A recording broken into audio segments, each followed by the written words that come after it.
Tasya Jnananjana Chakshurunmilitam Yena Tasmai Shri Gurave Namaha Shri Chaitanya Manobhishtam Sthapitam Yena Bhutale Swayam Rupa Kadamayam Dadati Swapadantikam Vandeham Shri Guru Shri Yuta Padakamalam Shri Gurun Vaishnavamscha Shri Rupam Sagrajatam Sahagana Raghunathanvitam Tam Sajivam Sadvaitam Savadutam Parijana Sahitam Krishna Chaitanya Devam Shri Radha Krishna Padan Sahagana Lalita Shri Vishakhanvitamscha Nama Om Vishnu Padaya Krishna Prasthaya Bhutale Srimate Bhakti Vedanta Swamin Niti Namine Namaste Saraswate Deve Gauravani Pracharine Nirvishesha Shunyavadi Paschatya Deshatarine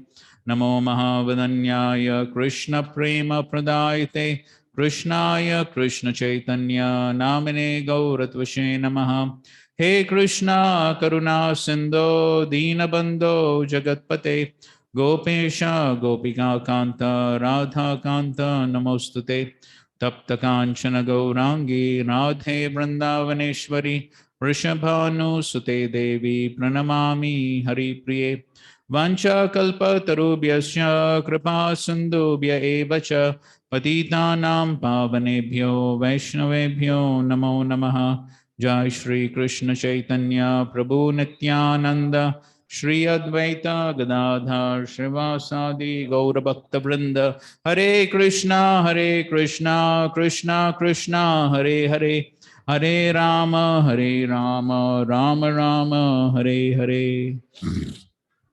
Hare Krishna. We're discussing from Canto 4, Chapter 10, Dhruva Maharaj's fight with the Yakshas. Om Namo Bhagavate Vasudevaya.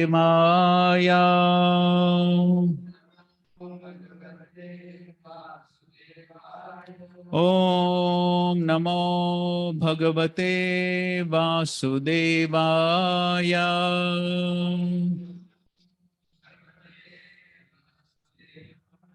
Om Namo Bhagavate Vasudevaya.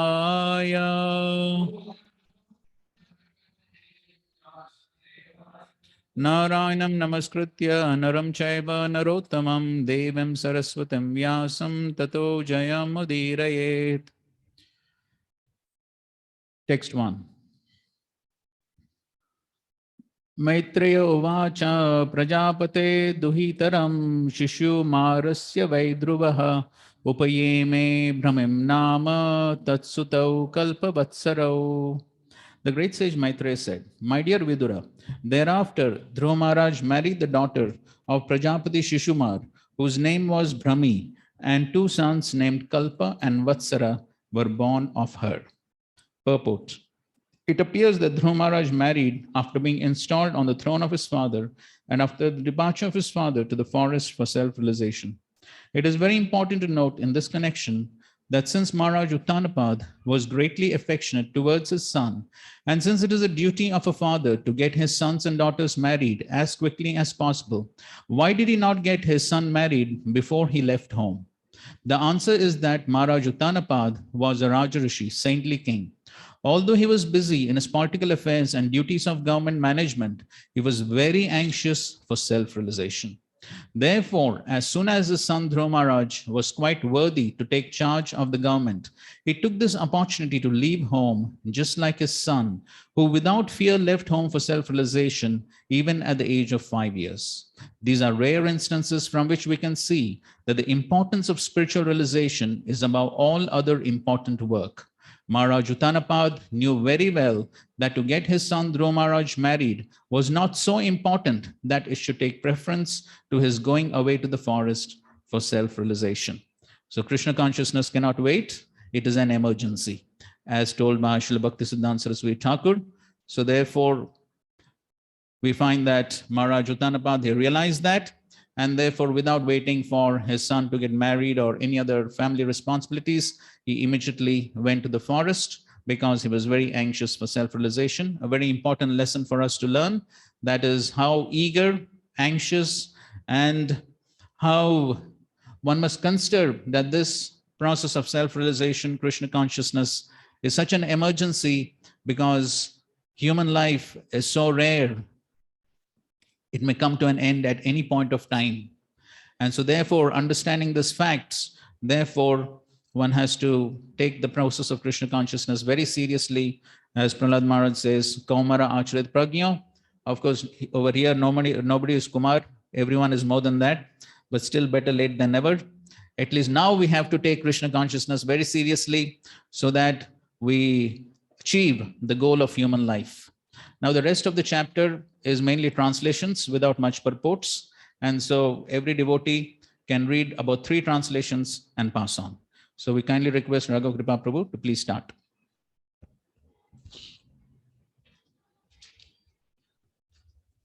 Text 2 onwards. Text 2. Translation. The greatly powerful Dhruv Maharaj had another wife named Ila, who was the daughter of the demigod Vayu. By her he begot a son named Utkala and a very beautiful daughter. Dhruv Maharaj's younger brother Uttama, who was still unmarried, once went on a hunting excursion and was killed by a powerful yaksha in the Himalaya mountains. Along with him, his mother Suruchi also followed the path of her son. She died.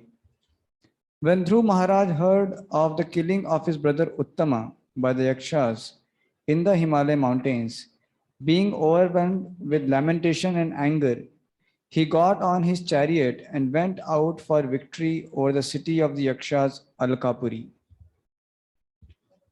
So here, Prabhupada is making a point. So Dhruv Maharaj, he became angry because his brother Uttama was killed. Prabhupada says it's a misunderstanding that devotee should not be angry, envious, or overwhelmed by lamentation. Dhruv Maharaj was the king, and when his brother was unceremoniously killed, it was his duty to take revenge against the yakshas from the Himalayas. So anyway, we'll discuss on this topic a little later. Dhruva Maharaj went to the northern direction of the Himalayan range. In a valley, he saw a city full of ghostly persons who were followers of Lord Shiva. Maitreya continued,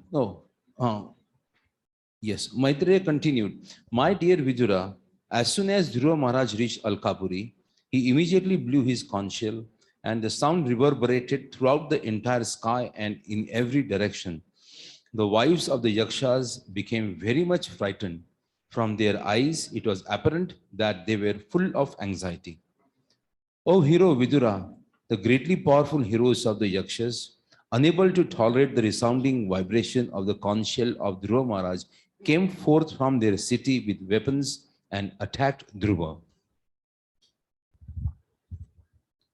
Dhruva Maharaj, who was a great charioteer and certainly a great bowman also, immediately began to kill them by simultaneously discharging arrows 3 at a time.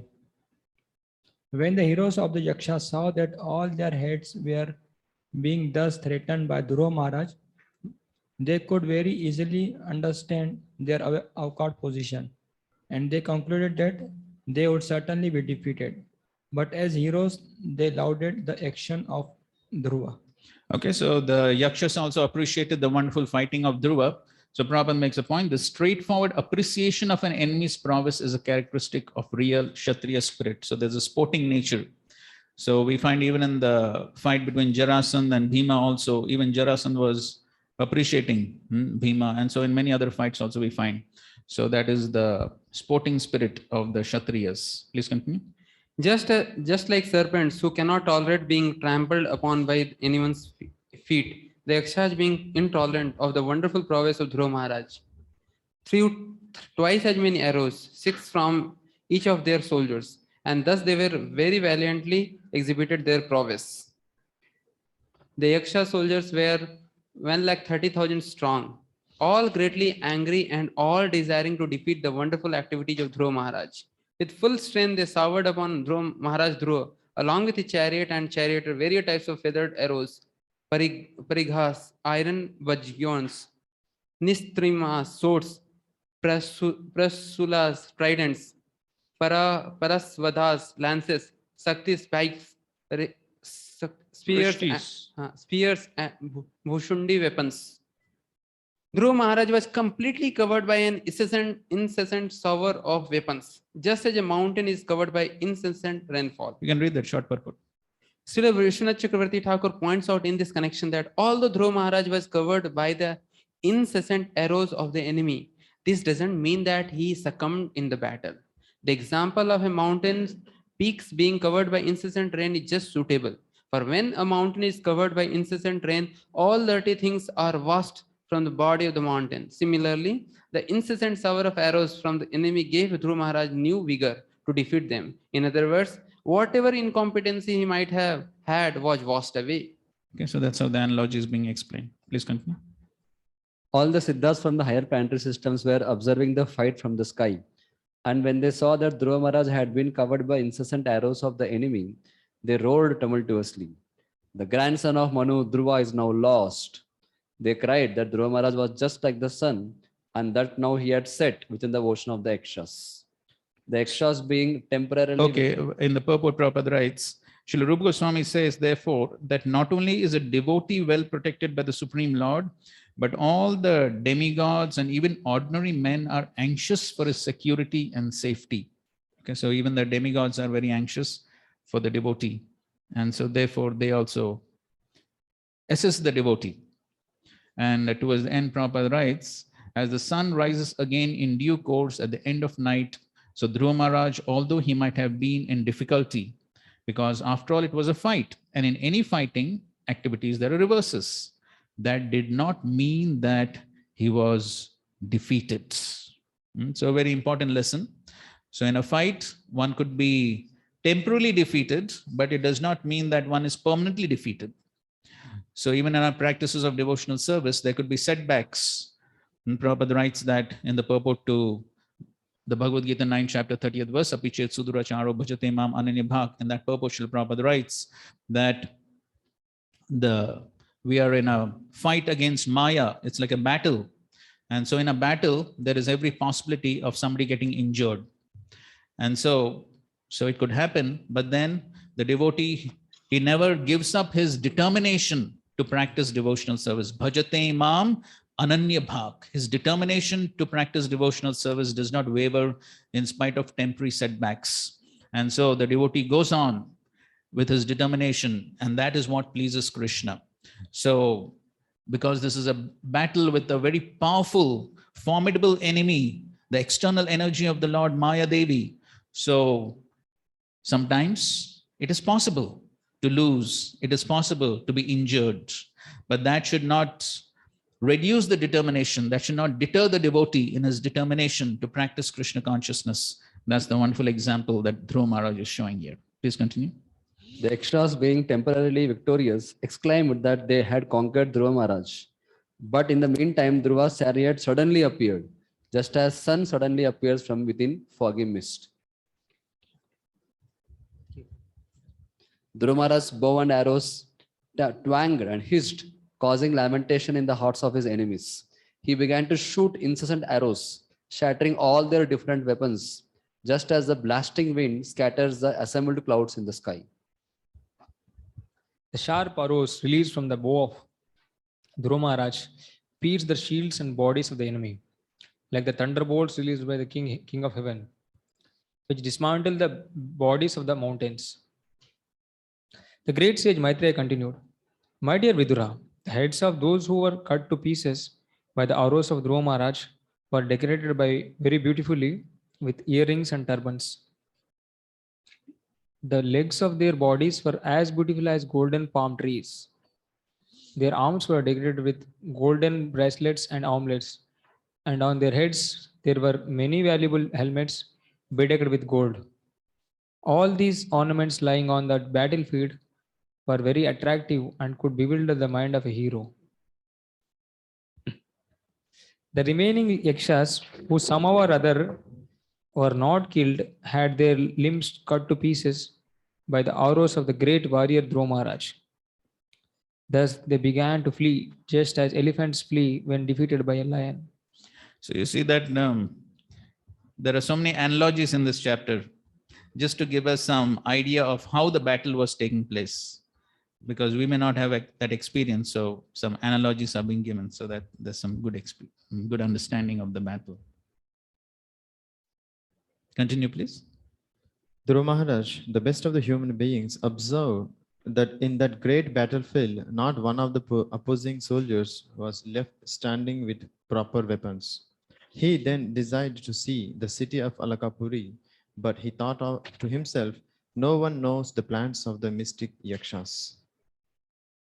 In the meantime, while the Dhruva Maharaj, doubtful of his mystic enemies, was talking with his charioteers, they heard a tremendous sound as if the whole ocean were there, and they found that from the sky a great dust storm was coming over them from all directions.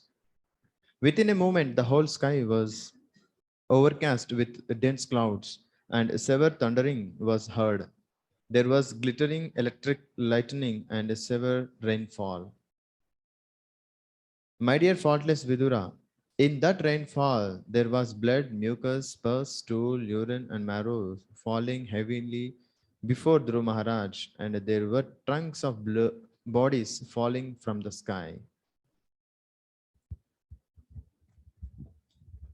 Next, a great mountain was visible in the sky, and from all directions, hailstones fell, along with lances, clubs, swords, iron bludgeons, and great pieces of stone. Dhruva Maharaj also saw many big serpents with angry eyes, vomiting forth fire and coming to devour him, along with groups of mad elephants, lions, and tigers. Then, as if it were the time of the dissolution of the whole world, the fierce sea with foaming waves and great roaring sounds came forward before him. The demon yakshas are by nature very heinous, and by their demonic power of illusion, they can create many strange phenomena to frighten one who is less intelligent. When the great sages heard that Dhruva Maharaj was overpowered by the illusory mystic tricks of the demons, they immediately assembled to offer him auspicious encouragement. All the sages said, Dear Dhruva, O son of King Uttanpad, may the Supreme Personality of Godhead known as Shrangadhanva, who relieves the distresses of his devotees, kill all your threatening enemies. The holy name of the Lord is as powerful as the Lord himself. Therefore, simply by chanting and hearing the holy name of the Lord, many men can be fully protected from fierce death without difficulty. Thus, a devotee is saved. Okay, so here we find that the yakshas exhibiting so many mystic powers, so many illusions, and even Dhruva Maharaj got temporarily bewildered. He got overpowered by all these illusory tricks of the asuras. In text number 28, it is said, Asurya Maya Sura. So the demoniac, they have all these illusory demoniac potencies by which they bewilder others. And so here, Dhruva Maharaj also was put into great distress by all this. And so the illusory energy of the Lord covers the living entities and puts so many allurements, enticements, so many tricks by which the conditioned souls, devotees, they all may put into illusion. And so even Dhruva Maharaj, though he was on such an exalted platform, he was on the liberated platform, having seen the Supreme Lord directly face to face, but even he got bewildered by these illusory tricks. So yes, so Maya can definitely pose so many different illusory tricks before the conditioned souls in so many different ways, and somebody could get bewildered. And so therefore, even as it said over here, even the greatly intelligent can get bewildered by such tricks of the illusory energy. So therefore, the solution is the chanting of the holy names, Krishna consciousness, that is the solution to overcome these enticements and these illusions put forth by Maya. That's what Prabhupada writes. A devotee is always protected by the Supreme Personality of Godhead. By his inspiration only, the sages came to encourage Dhruva Maharaj and assure him that there was no danger because he was a soul fully surrendered to the Supreme Lord. Very important statement. So devotee is always protected by the Lord. And by the protection of the Lord, what does the Lord do? He gives the association of devotees. That is the protection of the Lord. So therefore, this is applicable even to such an exalted personality like Dhruva Maharaj, that at this point of time, the Lord didn't come personally. The Lord sent the sages to give him the right understanding so that he can come out of the illusion. Therefore, we had quite an elaborate discussion on the importance of being in the association of devotees. And we also have the famous example of Maharaj Bharat, who even on such an exalted platform was bewildered because of not having a suitable association, appropriate association, somebody who could guide him in that situation. And so therefore, however exalted one may be, even as exalted as Bharat Maharaj or Dhruva Maharaj, the association of devotees is always required. The guidance of senior Vaishnavas is always required. So and we don't have to look back to so many years, even within the history of our own movement, we have enough examples of very, very senior devotees, sannyasis, GBCs, also getting bewildered by the illusory tricks of Maya. And that is the power of Maya. And so therefore, one always has to be extremely alert. And the meaning of being alert is to always take shelter of the lotus feet of Krishna by taking shelter of the words of the Acharyas. And that is what Srila Prabhupada is writing here. So the sages, they came to encourage Dhruva Maharaj and assure him that there was no danger. Why did they do that? Because he was a soul fully surrendered to the Supreme Lord. So that is what happens when one is fully surrendered. When bhajate mam ananya bhak is there, then the Lord gives assurance. Kshipram bhavati dharmatma shashvat shantim nigachati kaunteya pratijanihi name bhakta pranshati. So Krishna is ready to give that assurance. My devotee will never perish, provided there is bhajate mam ananya bhak. So in the commentary to that verse, Vishnu Chakravarti says that bhajate mam ananya bhak, I think in a previous class we had mentioned, it includes 3 points. What is that? Anybody remembers? Bhajate mam ananya bhak. What does it mean? Any thoughts? What's your idea of bhajate mam ananya bhak? Okay, ahetukya pratyata, that's correct. Anybody would like to add to that? What does bhajate mam ananya bhak mean?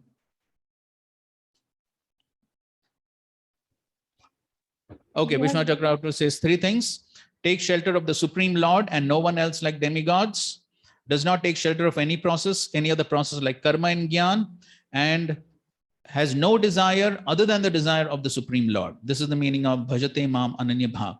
And so when such a devotee who is fixed on the path of devotional service and does not take shelter of any other person, any other path, and is fixed in fulfilling the desires of the Supreme Lord, accidentally such a devotee may fall down, may have some setbacks, but he is determined. What is his determination? He makes a splendid resolution. For the mistakes I have done, for the offenses that I have done, for the sinful activities that I have done, I am ready to go to hell.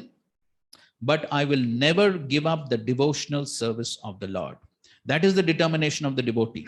And when the Lord sees the determination of the devotee, then Krishna says, yes, sadhu reva samantavya. It is my instruction that this person is a sadhu. This is the definition of a sadhu. He is determined to practice devotional service at any cost. He never gives it up. And when Krishna sees the determination of the devotee, then Krishna reciprocates. How Krishna reciprocates? By giving the protection. Kaunteya pratijanihi name bhakta pranashyati. When the devotee is determined, then Krishna reciprocates by giving the protection, and that protection may be obtained through different ways. As we see over here, the protection is being obtained through the association of devotees. Through the devotees, one can get the proper guidance, one can get the proper realizations, one can get the proper understanding, and that's how one's devotional service remains protected. And so therefore, Prabhupada says, by the grace of the Lord, if a devotee at the time of death can simply chant his holy name, Hare Krishna, Krishna Krishna, Hare Hare, Hare Rama, Rama Rama, Hare Hare. Simply by chanting this Mahamantra, he immediately surpasses the great ocean of the material sky and enters the spiritual sky. He never has to come back for repetition of birth and death. Simply by chanting the holy name of the Lord, one can surpass the ocean of death. So Dhruva Maharaj was certainly able to surpass the illusory magical feats of the yakshas, which for the time being disturbed his mind. Okay, so the important point is that one must be able to chant the holy name and remember the Supreme Lord at the time of death. Yam yam vapi smaran bhavam tejate ante kalebram tam tam evaiti gaunteya sadatad bhava bhavita. Antakale chamam eva smaran muktva kalevram ya prayati samadbhavam yati nastyatra samshaya. So the important point is one must be able to remember Krishna at the time of death. But how is that possible? How is it possible to remember Krishna at the time of death? Yes, we have to practice throughout our life. Remain in association. Yes? By the grace of the Lord. That's what Prabhupada is writing here. By the grace of the Lord. We may do everything. We may do everything. But Krishna is non-different from his name, his remembrance. So therefore, without the grace of the Lord, it is not possible for us to remember him at the time of death. When the situation is so terrible and all the bodily parts, bodily limbs are put into precarious situations, very difficult to remember Krishna. So we all have experience. We have some little fever, little body ache, some little bodily trouble. Then chanting the holy names becomes so difficult. And what to speak of at the time of death.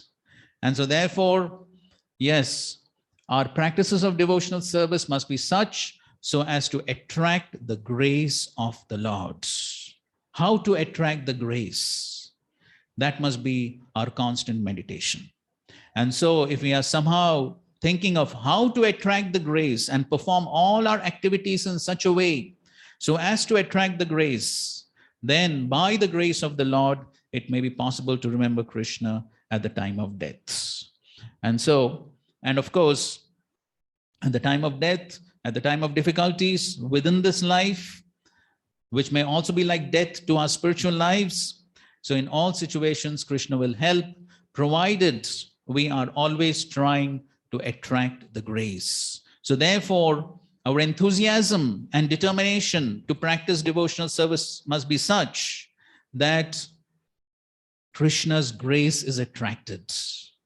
And of course, Krishna's grace doesn't come so easily. Krishna is also determined to check the determination of the devotee. Okay, so when Krishna sees, when Lord Chaitanya Mahaprabhu saw the determination of Maharaj Prataprudra, then he was attracted. First of all, his guru was attracted, Sarvam Bhattacharya. And then Sri Chaitanya Mahaprabhu was attracted. So therefore, one has to be determined that without attracting the grace of the Lord, my life is useless. Srila Prabhupada often give the example, the Shastras very often give the example of the chatak bird, which is determined even in the hot summer like this, and it's going to get hotter. But the chatak bird is determined that it will never drink water. Even though there are so many bottles available here, it will not drink water. It will only take water from the clear clouds, the rain cloud, only from there, nowhere else. And while waiting for that pure rainwater, even though it has to face the thunderstorms and lightning, so many difficulties may be there, but determined, only the pure water. That's the determination of the Chatak bird. And the Shastras very often give the example that a devotee also needs such type of determination in order to attract the grace of the Lord. And so here we find Dhruva Maharaj was saved by the Supreme Lord through the association of the sages who reminded him, simply take shelter of the Lord and all these illusory tricks of the yakshas, all this bewilderment, all this will go away. We go to chapter 11. Swayambhu Manu advises Dhruva Maharaj to stop fighting. Please continue reading. Sri Maitreya said, "My dear Vidura, when Dhruva Maharaj heard the encouraging words of the great sages, he performed the achaman by touching water and then took up his arrow made by Lord Narayana and fixed it upon his bow. As soon as Dhruva Maharaj joined the Narayanastra arrow to his bow, the illusion created by the yakshas was immediately vanquished. Just as all material pains and pleasures are vanquished when one becomes fully cognizant of the self. Continue, please. Even as Dhruva Maharaj fixed the weapon made by Narayan Rishi onto his bow, arrows with golden shafts and feathers like the wings of a swan flew out from it. They entered the enemy soldiers with a great hissing sound, just as peacocks enter a forest with tumultuous crowing. Those sharp arrows dismayed the enemy soldiers, who became almost unconscious. But various yakshas on the battlefield, in a rage against Dhruva Maharaj, somehow or other collected their weapons and attacked. Just as serpents agitated by Garuda rushed towards Garuda with upraised hoods, all the yaksha soldiers prepared to overcome Dhruva Maharaj with their upraised weapons. Okay. In the purport to text 2, Srila Prabhupada writes, as soon as there is awakening of Krishna consciousness, all the illusory pains and pleasures of material existence are vanquished. Mayam etam tarantite. Constant chanting of the Mahamantra will keep us always aloof from the illusory energy of Maya. So all the pains and pleasures of material existence have been described as illusory. Are they illusion? We feel pain and pleasure, correct? So why it has been described as illusion? Because they're temporary. Okay, good. Since we identify with the body, so what happens?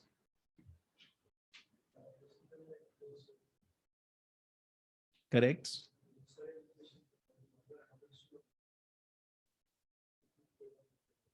Okay, good. Somebody would like to explain with some examples. Srila Prabhupada very often explain. Yes, Shyam Jagannath Prabhu.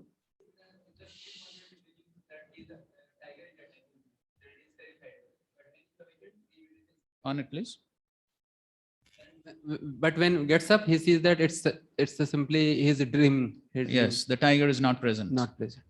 So Similarly, we also identify because we are identifying with the body. We think that the pains and pleasure they are reality, but actually we are soul part and parcel of Krishna, and we are aloof. We are transcendental to this. So, yes, that's correct. So when we are awakened, then we actually are naturally situated in our right position. So when there is some disease, when somebody is attacking us, there is some problem which the body is facing. So what we should do? We should just think they're illusion.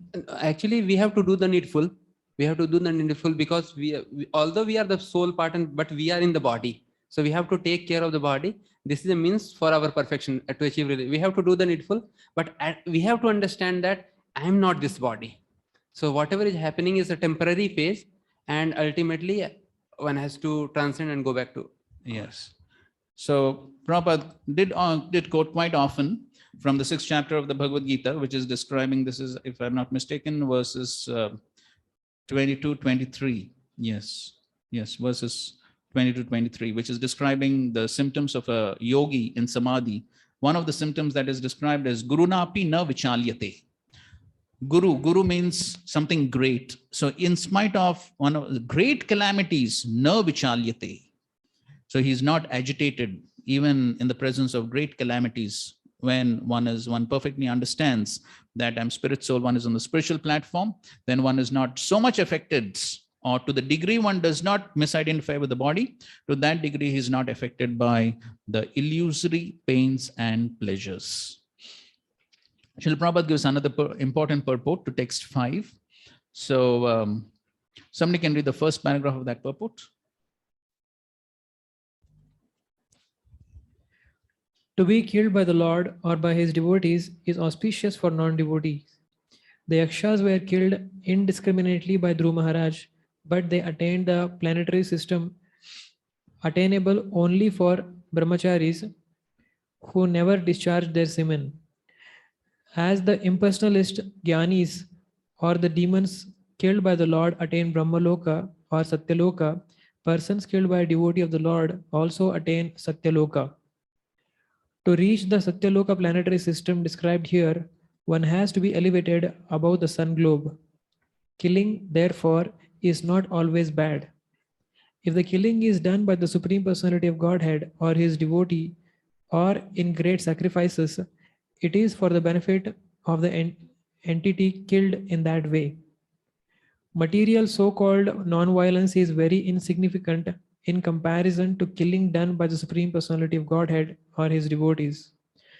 Even when a king or the state government kills a person who is a murderer, that killing is for the benefit of the murderer, for thus he may become cleared of all sinful reactions. Okay, so this is what happens when one is killed by a devotee or the Supreme Lord. I don't know if Toshan Nimai Prabhu remembers, you had asked this question during the presentations. Sudhavanath Prabhu was giving presentation, you asked question, remember? So you got the answer. So this here is the perfect answer, isn't it, for the question? So what happens when one is killed by a devotee of the Lord? You're satisfied now? Good. Oh. Right. Further down, Prabhupada further describes about Urdhva-retasa, which means brahmacharis who have never discharged semen. Celibacy is so important that even though one does not undergo any austerities, penances, or ritualistic ceremonies prescribed in the Vedas, if one simply keeps himself a pure brahmachari not discharging his semen, the result is that after death, he goes to Satyaloka. Generally, sex life is the cause of all miseries in the material world. And so in the Vedic civilization, sex life is restricted in various ways. Out of the whole population of the social structure, only the grihasthas are allowed restricted sex life. All others refrain from sex. Okay, fine. Please continue reading. Text 6. When Swayambhu Manu saw that his grandson Dhruva Maharaj was killing so many of the Yakshas who were not actually offenders, out of his great compassion, he approached Dhruva with great sages to give him good instruction. Okay, so now comes some very good instructions given by Swayambhu Manu to Dhruva Maharaj. You can go to slide number 39.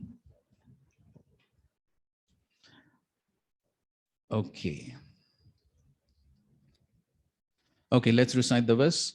Manuruvacha alam vatsaatiroshena tamodvarena papmana yena punya jananetan avadhistvam anagasaha. Lord Manu said, "My dear son, please stop. It is not good to become unnecessarily angry. It is a path to hellish life. Now you are going beyond the limit by killing yakshas who are actually not offenders." Okay, so Prabhupada writes in the purport, focusing on the word atiroshena, unnecessary anger. When Dhruva Maharaj went beyond the limits of necessary anger, his grandfather Swayambhu Manu immediately came to protect him from further sinful action. So here, atiroshena, unnecessary anger, and necessary anger, these two words are being used. So what is meant by necessary anger and what is meant by unnecessary anger? And how can we judge for ourselves whether we are being influenced by necessary anger or unnecessary anger? What are the symptoms? And what are the ways to come out of unnecessary anger? Okay, so please note down, we're asking 3 questions. So, what is meant by necessary and unnecessary anger? Second question is,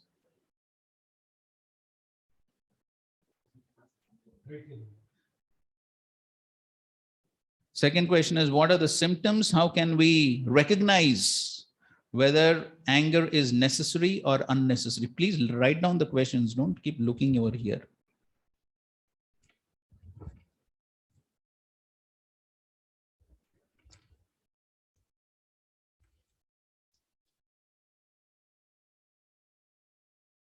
And what are the ways to come out of unnecessary anger?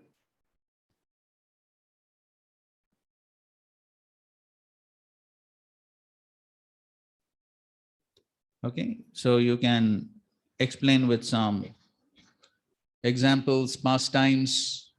Okay, so just discuss with your partners for the next 5 minutes. You can discuss with 2 or 3 devotees. You can get together and have a discussion, and then we will take it ahead. This is one of the important themes in this chapter, anger.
Okay, discussion now. Okay, thank you. Hare Krishna. Okay, 1 minute more.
Hare Krishna. Can we have your attention, please? Okay, so just for a change, we'll start with the online devotees because they feel neglected, it looks like. So online devotees ready with answers? Who's there online?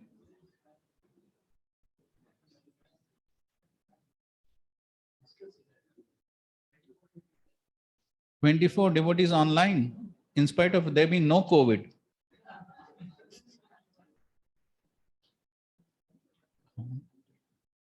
And we will take up that issue a little later. Prabhuji, I am ready to come in the class, but there are no Matajis though. That is why I am sitting alone at home and attending the online class, Prabhuji. Okay, we'll find out from the other Matajis why they're not coming. Prabhuji, when I called up and asked, the same answer I got from the department that there are no Matajis, only brahmacharis, so you cannot come. So even I stayed back, Prabhuji. No, so all the Matajis can come in a group. There's no problem. Yes, Prabhuji. Okay, fine. So we are not getting angry. We're trying to find the solution to the anger. So, Prabhuji, can I answer the first question? What is necessary anger and unnecessary? Yes, please go ahead. So, necessary anger is one which is actually used for the service of the Lord.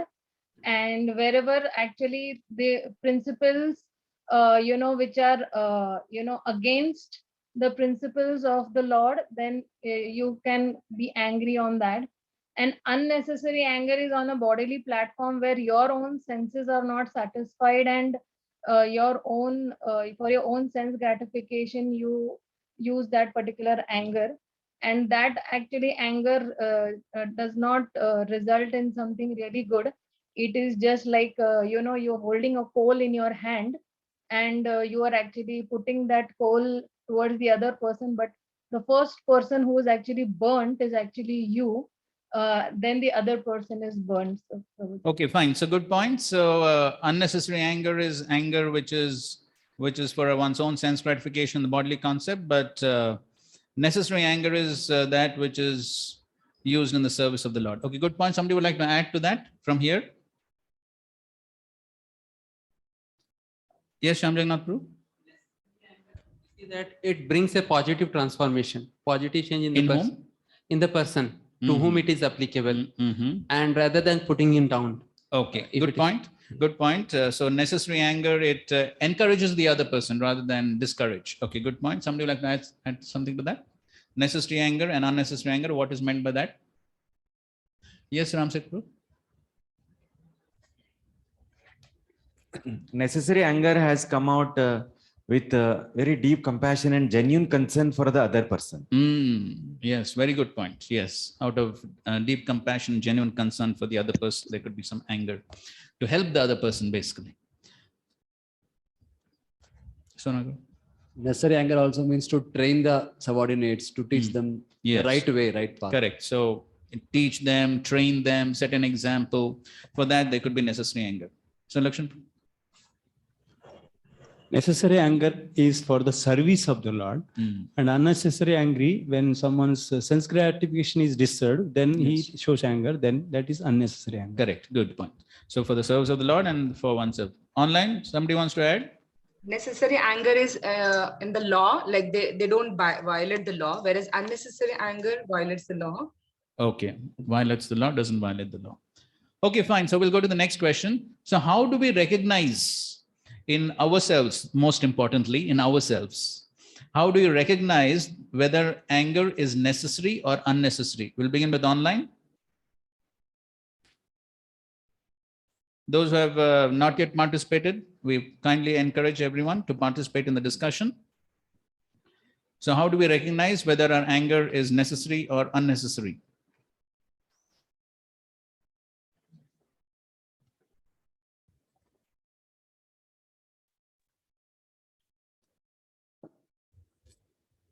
So we are humbly requesting and patiently waiting from some answers from online devotees.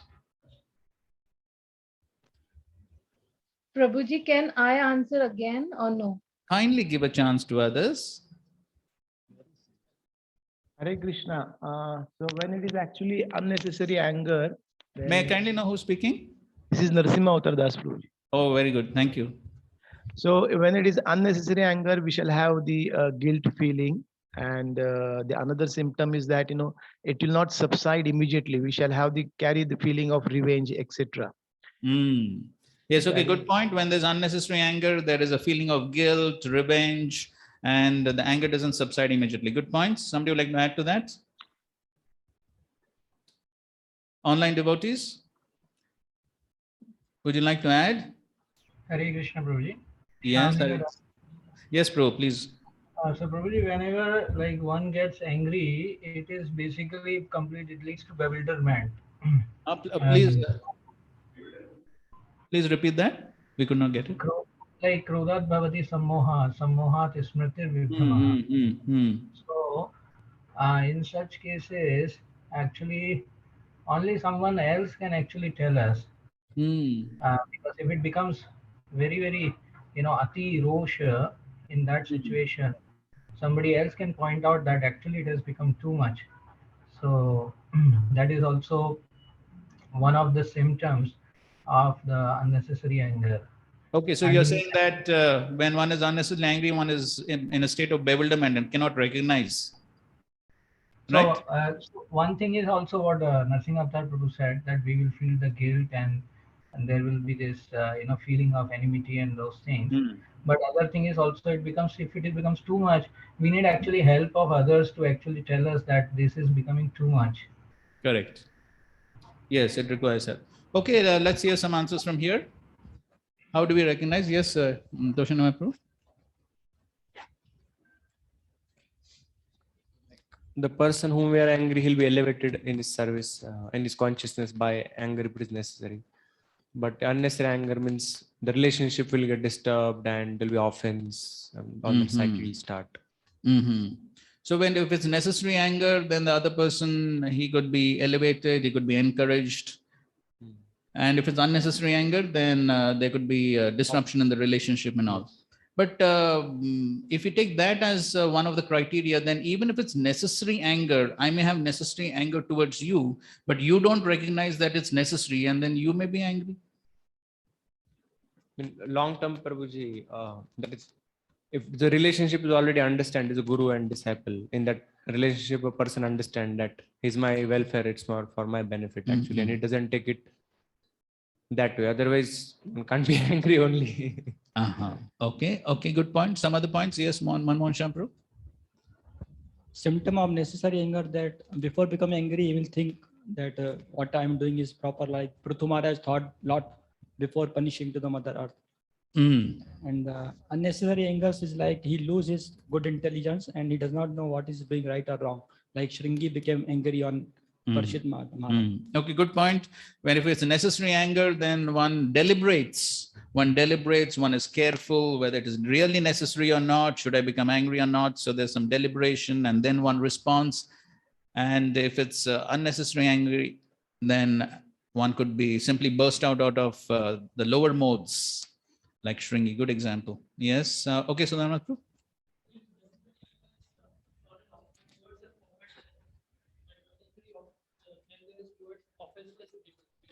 okay, it's towards an offender, and necessary anger is towards an offenseless person. Yes, that's correct. But sometimes the mind could cheat, isn't it? Mind could cheat. Just like Shringi felt his anger on Parikshit Maharaj was appropriate. The kings who are supposed to serve the Brahmanas, they're supposed to be at the feet, they're sitting on the crown. He had all his justification for getting angry. So, so how can one recognize? He should have taken a thought before emitting the curse, and he should have also consulted the direct person involved in the situation, that was Shamik Rishi, who was offended.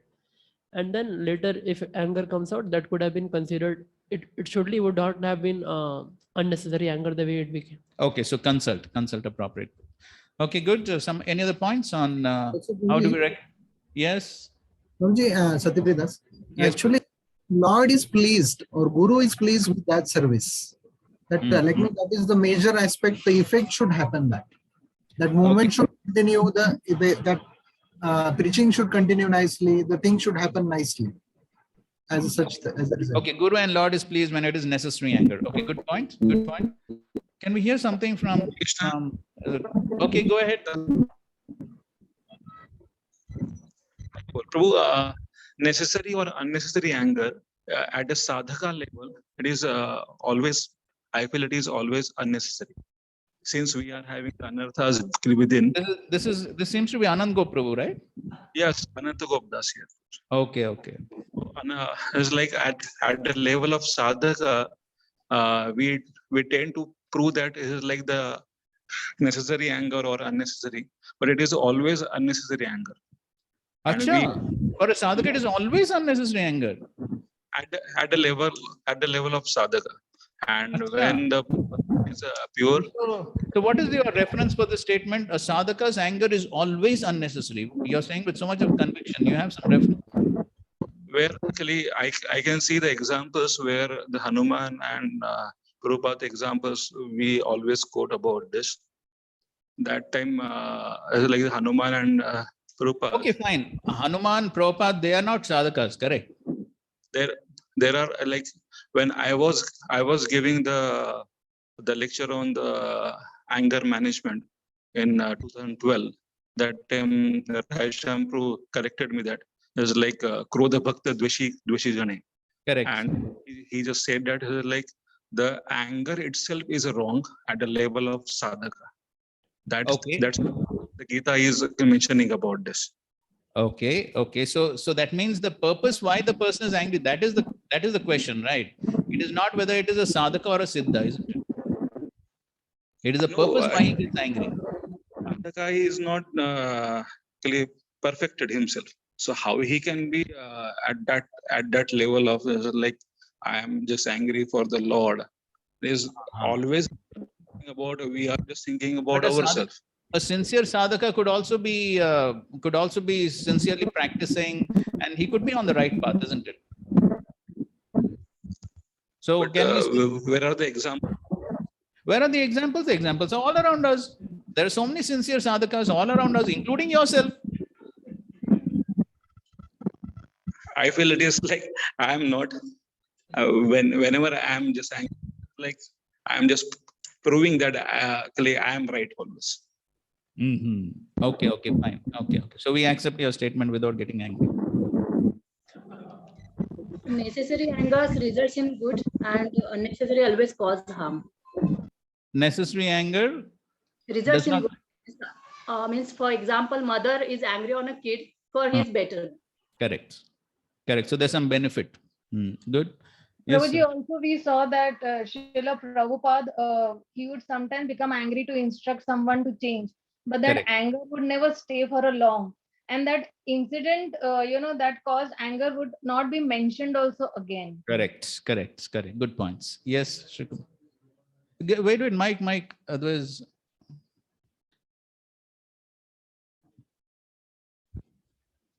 the case of Dhruva Maharaj or Janmejay, we see that there is a disproportionate, just like punishments will be given. So that is a repercussion. If it is a necessary anger, whatever is required that much, and the devotee will forget and he will go ahead in his life. Right. But in the either way, unnecessary, the word itself says it is unnecessary, and there is a disproportionately it is being given the it's punishment. disproportionate, causes harm. Good. Okay, fine. We go to the third question. That is, how do we change, or how we can protect ourselves from this unnecessary anger? Antadipro, you had a point for this, or No, one more point was in Vaishnava Sangha, at least physical level of anger is not usually, I have not seen any example where within Vaishnava Sangha, we express physically some anger, and that is also like necessary anger. I don't see any examples. Okay. So usually a physical anger should be considered as unnecessary only. Okay. Yes, I think so. That's acceptable. Yes, that's true. Okay, so how do we deal with this unnecessary anger? Hari Bol. Hari By remaining in goodness and doing our sadhana well, we can protect ourselves from unnecessary anger. Okay, good points. By doing our sadhana and what's the other thing? Goodness. Yes, by trying to rise to the mode of goodness. Okay, good points. Yes, Prabhuji, Shangar. also by constantly hearing, because by constant hearing, we can actually check the force of our anger, and anger which is actually detrimental to our devotional life. We will always remain in equilibrium when we are constantly hearing, doing Yes, Shravanam. definitely. Hearing Shravanam is an important solution for purification of the anger. That's correct. Online devotees, there are 24 devotees online. So till now, we Hare Krishna, Prabhuji. Banmali Madhav Das here. Yes, bro. Yeah. A way to come out of this unnecessary anger is to chant Hare Krishna Mahamantra and get rid of unnecessary anger. Hare Krishna, Hare Krishna, Krishna Krishna, Hare Hare, Hare Rama, Hare Rama, Rama Rama, Hare. Thank you for giving the ultimate solution for the problem. And then love and service to Lord and Brahmachari is also way to come out of this unnecessary anger. Right. Yes. Service to the Lord, service to the devotees, which includes brahmacharis. That's correct. Yes, Raghava Prabhu.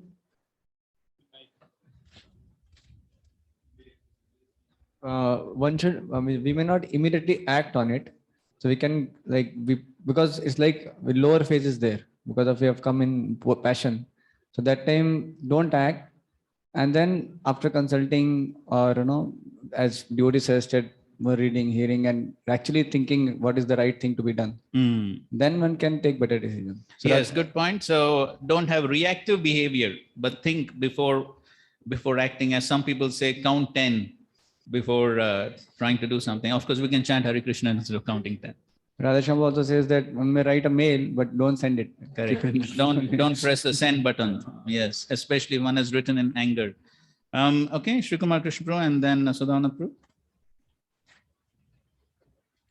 Basically, if someone is having some nature, like he becomes angry, hot-tempered like that.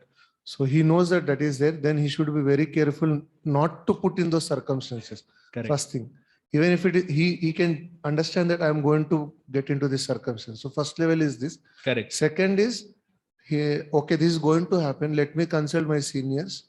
How to do it can take help, or equal or senior can go and attend that whole whatever to do the needful as a service or whatever it is. Right. It's like some practical step. Good. Yes, very good. So consider, consult. Yes, important points. Yes, Sudhana Prabhu.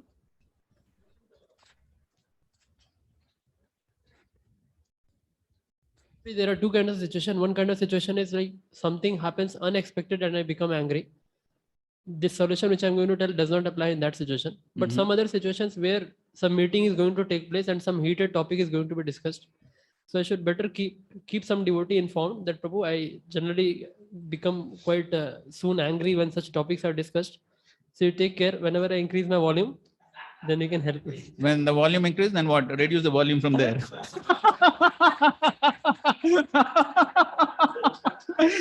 But there is one volume here. What to do with that? Huh? What to do with this volume? So Prabhuji, that devotee will be like sometimes we become angry, no? That's just because some other devotee tells Prabhu, this much also, merely gesture only also helps us calming down ourselves. What if he's so engrossed in the discussion, he forgets to give any gesture or signal? What about that? Okay, valid point. We take it if it works well. Wait, just 1 second. Satyapriya Prabhu, Shyam Jagannath Prabhu saying something. Actually, one way is also contemplation. We beforehand we contemplate the bad effect, the bad results. For example, Daksha became angry and then he has to lose his head. Correct. And Ambarish Maharaj, he became unnecessarily. He didn't lose his head. He got goat's head. He got goat's head. And Ambarish Maharaj, he became unnecessarily angry. Then he was running a. So what's the solution? Durvasa. Solution is that we contemplate, and in the process of contemplation, we develop that muscle to act in the right way. Okay, so contemplate before acting. Yes. Okay, good point. Yes, Satyapriya Prabhu, you had something? Roji, especially anger is like, it becomes very much prominent, especially when we stop our senses, especially during fasting and all those kinds.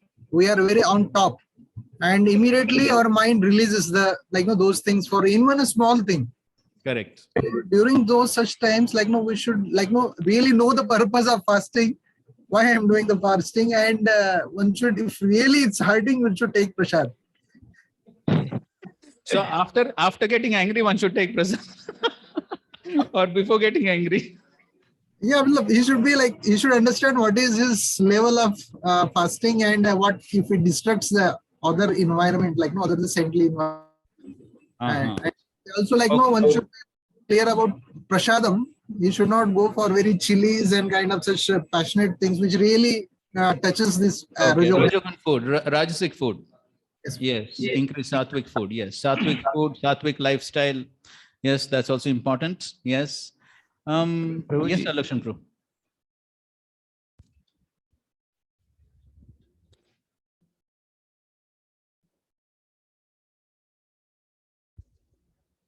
We should actually, if it is the nature, so we have to use that anger for the Bhakta Dveshijane and somebody is deriding the Lord. Correct. And not for the devotees. Yes. So correct. That just like Hanumanji and Arjuna also, they became angry. Without anger, he cannot fight. Correct. So fighting requires anger. Correct. So We should use it for the service of the Lord. Yes, using anger for the service of the Lord. Any final conclusive solutions? Yes, Ram Singh Prabhu, you're ready with the mic? Hare Krishna. Prabhuji, when we become angry, in that situation, it is always better to be with someone who is calm, cool, composed devotee. If you just go near around him, automatically you cool down. So, but if that devotee is not there when you are angry, then what? Okay, good question. Hare Krishna. Or first you'll go and find him. Where is he? Generally, remembering devotee means at least we can, that is one of the immediate solution. Otherwise, we can contemplate on Shastra and basically the repercussion which will happen. Correct. Like now, if I have burnt my hand once, so I know if I put my hand in that fire, I am going to burn again. So if that much sense comes, immediately the person half goes down. Correct. So meditating on the repercussions, the consequences. Oh yes, Sripad Mahaprabhu. So we are expecting some conclusive solutions. I don't want to say that my statements are conclusive, but just I would like to add something like as Sudama Prabhu was mentioning about as we are knowing some things which are there, which may where there places maybe where I may get angry. So many times what I do in my life is I always predict what would be the discussion in the meeting, and then this could be the point where I may get angry. So then what are the points which may come up that I try to predict. Obviously, it's not that always I'm success, but I try like that. And then at that moment, then I keep quiet when I understand that if I speak now, then I'll be angry or something. And other times also in general times, many times while interacting with devotees. So I many times just in my mind, I interact initially and try to see how things are will going to go happen. And then I try to actually interact. So that way, many times it happens that I am a little bit safe, but not always successful. Okay, so visualize what's going to happen, visualize the future, and then contemplate. Yes. Okay, so good points. Prabhuji also Krishna in the Bhagavad Gita says that we should live without expectation of results, and because when we will have expectations of those results, then we'll become very angry. So we should take everything, as it comes, and we should take it as the will of the Lord. Okay, seeing everything as the will of the Lord. Okay, good points. Okay, one last one, Shyam Jagannath Prabhu. Actually, Prabhuji, one thing, a devotee may use anger proportionately to bring transformation, but he is not controlled by the anger. He uses the anger to bring the transformation in others. But he doesn't get controlled by the anger. Okay. So to substantiate your point, there is the beautiful pastime of Srila Prabhupada and the Amsterdam temple opening, quite a famous pastime, where so many things went wrong. The pushpa went in the pushpanna, and the fruits went in the fruit salad. So Srila Prabhupada was so wild, and seeing so many mistakes and so many discrepancies, Srila Prabhupada was wild.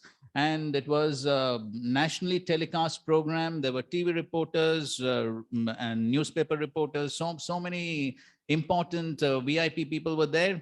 But Srila Prabhupada wanted to somehow set the situation right. And he was angry. He was screaming. He was setting the situation right. And at that time, one hippie who was seeing the whole situation, and he had heard one good thing from the devotees, that that if one has any problem, one should chant the holy names. So he told Swamiji, "Why are you so angry? Please chant the holy names." And so Srila Prabhupada, so submissive, so humble, Srila Prabhupada actually took out his beads and began to chant Hare Krishna. And with the whole program got over, and after that, Srila Prabhupada went back to his room, and one devotee was curious to see what must be Srila Prabhupada's reaction to the whole incident. Is he still boiling and bubbling with anger, or what's happening? So one devotee went and he peeped in through the door, and Srila Prabhupada was cool as a cool cat on a rocking chair. He was simply rocking as if nothing had happened in the world. So that is positive, necessary anger. Srila Prabhupada was angry just to instruct his disciples, and it was definitely not due to influence of modes. Another very significant example is in the Srimad Bhagavatam, the example of Ashwatthama. So there was Krishna and Arjuna, both were seeing Ashwatthama, and it is described that how Krishna's eyes were like beautiful lotus petals, unaffected by anger. Arjuna's eyes were like red copper balls. So that is the example which Srila Prabhupada gives to show that how Krishna's anger is not influenced by the modes, but is totally on a transcendental platform because of its loving relationship with the devotees. So that's our end of our discussion on anger. Thank you very much for the active participation. And now we take a 7 minutes break for Gayatri before we resume. Thank you all very much. Hare Krishna. Our dynasty. So we are going ahead now. Okay. So where is the mic? Okay, please read the translations to text 8 and 9, 8, 9, and 10. My dear son, the killing of the sinless yakshas which you have undertaken is not at all approved by authorities, and it does not befit our family, which is supposed to know the laws of religion and irreligion. Okay, so this is now the second point which is mentioning. It doesn't befit our dynasty, and it's not approved by authorities. So therefore, it's not only Dhruva Maharaj who's going to be infamous, but that is going to affect the whole dynasty. The whole dynasty, the whole family is going to become infamous because one person in the family, he does something wrong, then the whole family gets affected. One person in the country does something wrong, the whole country could be affected. One person in the Krishna conscious society could do something wrong, there could be a bad name to the whole society. So therefore, one always has to see what will be the effect on the predecessors, the effect on the previous acharyas, the effect on the founder of the institution, what is going to be the effect on the whole community. So all that has to be taken into consideration. So therefore, Swayambhu Manu is reminding Dhruva, your act is going to affect the whole dynasty. The whole dynasty will get the bad name, bad reputation. So a very important point for consideration. And so therefore, we find that how in the Jain Vijay pastime also, the Lord, he comes and he tries to pacify the 4 Kumaras. And there also Srila Prabhupada mentions this point that how the Lord says that because of this bad acts, then everyone, so therefore the Lord was taking responsibility. The Lord was taking responsibility for the bad act of his servants and was ready to cut off his arm. So there also Srila Prabhupada, he mentions that, so if somebody does something wrong, then the bad name goes to the acharyas, it goes ultimately to the Lord. And so therefore one has to be extremely careful. This point again is of course further elaborated and further work. Okay, please go ahead, text 9. My dear son, it has been proved that you are very much affectionate towards your brother and are greatly aggrieved at his being killed by yakshas. But just consider, for one yaksha's offense, you have killed many others who are innocent. Okay, so there's a third point. So a fault of only one yaksha, but Dhruva is trying to totally annihilate the yaksha dynasty. So therefore it is atiroshena, therefore it is disproportionate anger. So one should consider all these points. So is it really necessary? What am I doing? Whose fault it is? What are the consequences? So all this must be taken into consideration. Text 10. One should not accept the body as the self and thus, like the animals, kill the bodies of others. This is especially forbidden by saintly persons who follow the path of devotional service to the Supreme Personality of Godhead. Okay, so this is the next point. This is not the path of devotees. And so he's saying, Nayam Margo hi sadhunam, Rishikeshanu Vartinam. So he said, this is not the path of devotees. So devotees are supposed to rise above the bodily concept. And so such activities are only performed when one is in the bodily concept and one is influenced by ignorance, then one performs such activities. But those who are sadhus are not supposed to act like this. So Prabhupada is focusing on the word sadhu, means a saintly person. But who is a saintly person? A saintly person is he who follows the path of rendering service unto the Supreme Personality of Godhead. Rishikesha Anuvartinam, following the path of the Supreme Lord, following the path of the previous acharyas. And so therefore, one who is following the path of the sadhus, of the saintly persons, of the Supreme Lord, then he should act in such a way that the Lord and the acharyas are pleased, and one should not act whimsically like animals who are in the bodily concept of life. So the last sentence, Prabhupada says, a sadhu, saintly devotee is not supposed to kill animals unnecessarily, and of course not kill anyone unnecessarily. Okay, text 11.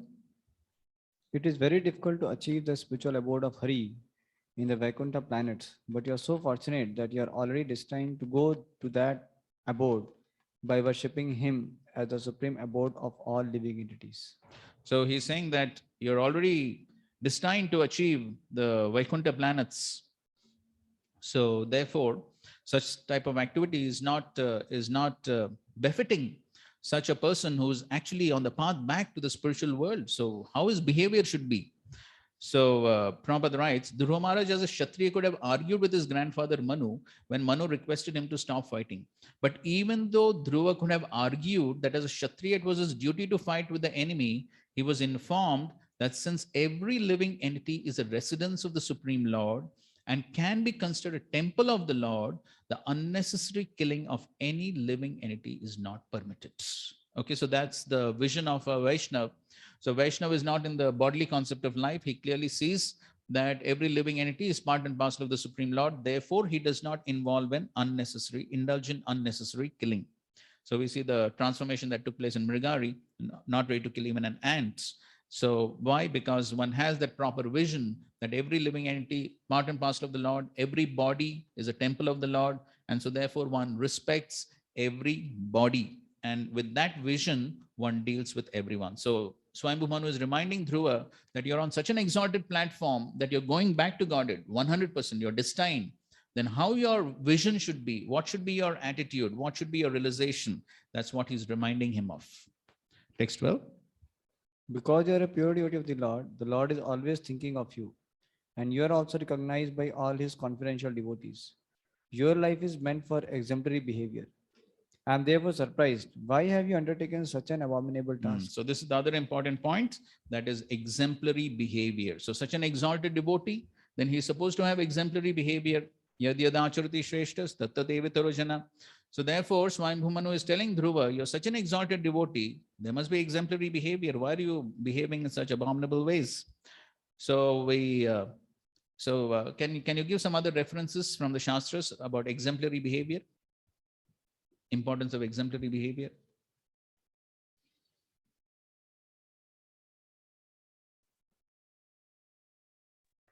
Hare Krishna. Yes, Srila Prabhupada gives the example of Parikshit Maharaj, how he ruled his kingdom and he punished the Kali. And whereas nowadays the rulers, they are not like that. Okay, fine. Exemplary behavior of Parikshit Maharaj. Okay, good. Yes. We see the exemplary behavior of Prahlad Maharaj. How even though Hiranyakashipu tried his best, but he was always maintaining that attitude of a devotee. Okay, example of Prahlad Maharaj. Yes, Swana. Pruthu Maharaj. Speak in the mic, otherwise they won't hear. Srila Bhaktisiddhanta Saraswati Thakur, one of his disciple said that, I want to meet you privately, but he said that, no, whatever you want to talk, you talk in front of everyone. Yeah, so this was Dr. Kapoor. And his young wife, the young wife wanted to, this example was told by Srila Prabhupada himself, our Srila Prabhupada, that how Srila Bhaktisiddhanta Saraswati Thakur was so strict that this young lady wanted to meet him privately, but Bhaktisiddhanta Thakur refused. He said, no, they're all my disciples, it's okay. Yes. And of course, following in his footsteps, Srila Prabhupada also had that exemplary behavior. This is told by one of Srila Prabhupada's disciples, Buddhimanta Prabhu. Buddhimanta? No, not Buddhimanta. What was his name? Some Buddhi is there. I'm forgetting the exact name. So anyway, he tells this pastime of how once Pishima was meeting Srila Prabhupada, and so this Prabhu, he started going out of the room. Prabhupada told him, no, sit.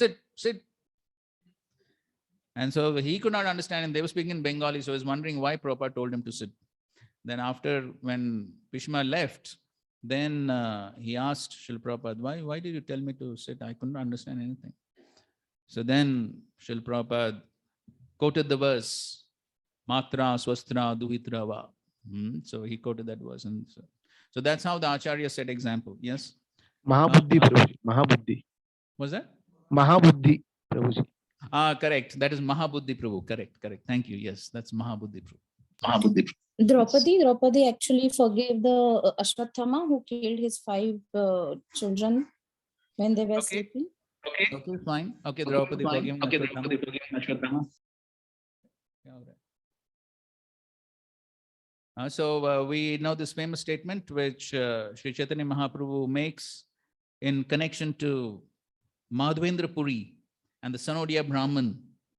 Madhavendra Puri's disappearance day today. So, not the pastime of Madhavendra Puri and the Sanodia Brahman who was dancing with Sri Chaitanya Mahaprabhu in the Keshavji temple at Mathura. And then what happened?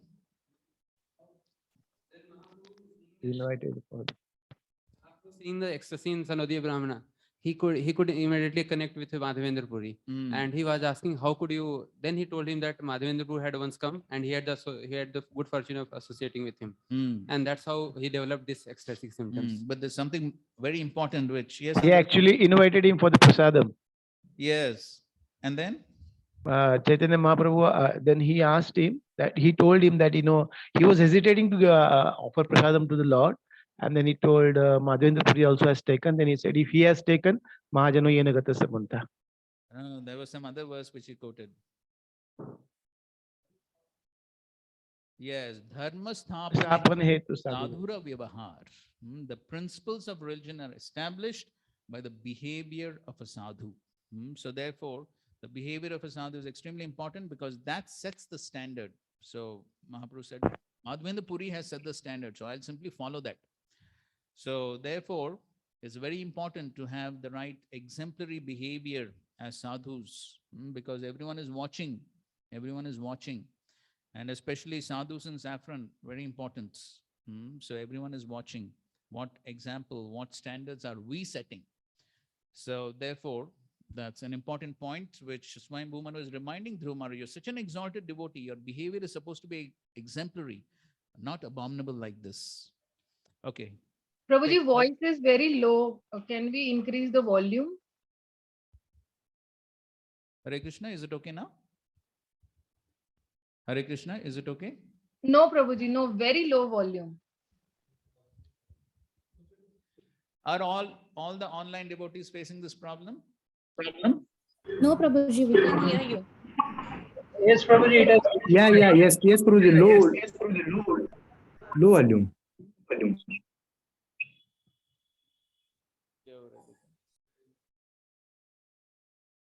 वो online वहां से कुछ बढ़ा सकते हैं. So what, the problem started now or before it was okay? Now it is okay. It's okay? Yeah. Still Okay. better. For this exemplary, can we take the example of Arjuna also? In what respect? Without hesitation, he always followed the instructions given by Lord Krishna. Yes, definitely. Okay, so in the next verse, he speaks about the qualities of a saintly person.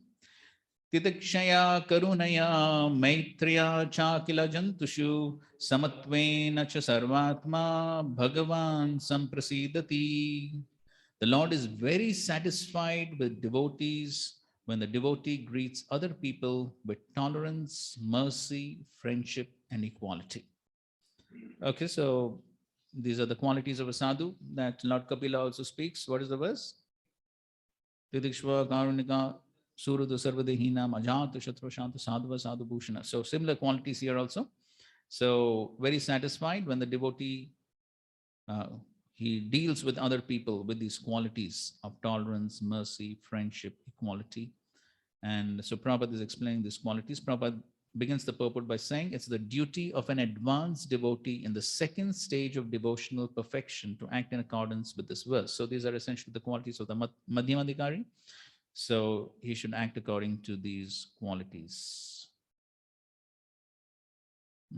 Right, and Prabhupada is explaining in brief these qualities. Reading the last sentence of the purport, it is said, therefore, that a saintly person is always tolerant and merciful. He's a friend to everyone, never an enemy to anyone, and he is peaceful. These are some of the good qualities of devotee. So if you want to please the Supreme Lord, then one should try to cultivate these qualities. And then what happens when one satisfies the Supreme Lord? What is the result? He speaks in the next verse. Samprasanne Bhagavati Purusha Prakruter Gune Vimukto Jiva Nirmukto Brahma Nirvanam Ruchati. Please read the translation. One who actually satisfies the Supreme Personality of Godhead during one's lifetime becomes liberated from the gross and subtle material conditions. Thus, being freed from all material modes of nature, he achieves ultimate spiritual bliss. Unlimited spiritual bliss. Unlimited. Okay, so this is the result when one pleases the Supreme Lord. Samprasanne Bhagavati. If one pleases the Supreme Lord, then one becomes free from Purusha Prakrute Gune Vimukto. One becomes free from the influence of the three modes, and one becomes Jiva Nirmukta. One becomes a Jivan Mukta. One becomes liberated even in this lifetime. And Brahma Nirvanam Ruchati. He achieves the Brahman platform, or he achieves the unlimited supreme spiritual bliss. Yes, on the Brahman platform. So this is the result of pleasing the Supreme Lord. Prabhupada writes in the purport, he's basically writing the translation of Mam Vichayo Abhicharena Bhakti Yogena Sevate Sa Gunan Samatityetan Brahma Bhuhyaya Kalpate. He's writing the translation of that. But Prabhupada is translating Avyabhichari Bhakti as anyone who sincerely and seriously engages in my service. Quite interesting. So it's translating Avyabhichari Bhakti as sincerely and seriously. Becomes situated in the transcendent stage wherein he can enjoy unlimited spiritual bliss. Further down, towards the end of the first paragraph, here it's clearly said that upon pleasing the Supreme Personality of Godhead, one immediately attains to the spiritual platform and enjoys unlimited blissful life. So therefore, in the next paragraph, Prabhupada is purporting on the word samprasanne. A person should act in such a way that the Lord is satisfied by the activity. It is not that he himself is to be satisfied. Okay, so therefore we were discussing this point also, that one should always act in ways that the Lord is satisfied. So one should always be meditating on how the Lord can be satisfied so that one attracts the grace of the Lord. It is not that he himself is to be satisfied. That's what usually one is thinking. One is thinking how I can be satisfied. But we have to change that thinking to think how Guru can be satisfied, how the Lord can be satisfied. Yasya prasadat bhagavad prasado. Of course, when the Lord is satisfied, the devotee automatically becomes satisfied. So when the Lord is satisfied, devotee becomes satisfied. Prahlad Maharaj gives the example of Mirror and the yes. reflection. If one decorates the face, the reflection will automatically be decorated. So this is the secret of the process of bhakti yoga. So that's how one can be satisfied on the path of bhakti, by satisfying the Lord. And then he speaks about the karmis, jnanis, yogis. Nobody is trying to satisfy the Lord. So finally he ends the purport by saying, by working to please the Lord, by engaging his senses in the Lord's loving service, the devotee is immediately situated on the transcendental platform and he enjoys unlimited blissful life. Okay. Now from the next verse onwards, Swayambhu Manu begins to speak about how in the material world, it is the three modes which are acting under the influence of the Supreme Lord. And therefore, he discusses on this important theme in the next few verses. He's discussing on this important theme of who is the doer of all activities in this world. Who is the doer? So we'll come to that discussion after reading a few verses. Text 15. Bhute panchabir arabdher yoshit purusha evahi tayor vyavayat sambhutir yoshit purushayoriha. The creation of the material world begins with the 5 elements, and thus everything, including the body of a man or a woman, is created of these elements. By the sexual life of men and women, the number of men and women in this material world is further increased. Okay, so how everything in the material world is created out of these 5 elements. and that's and how that is being propagated. So Prabhupada, in the purport towards the end of the first paragraph,